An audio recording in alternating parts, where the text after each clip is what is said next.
Ding Tea in Kirkland, Washington. This is 36th Street's food, a Bahn.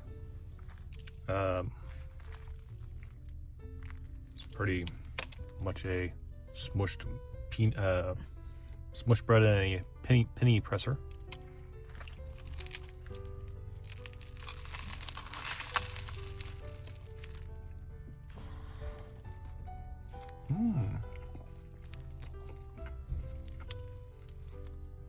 Good flavors on it. It is very flaky from the press. I assume it's just boy pressed and it's just flaky. Overall, really good. Too tasty.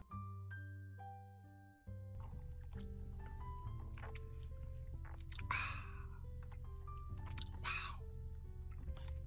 Caffeinated. Too tasty.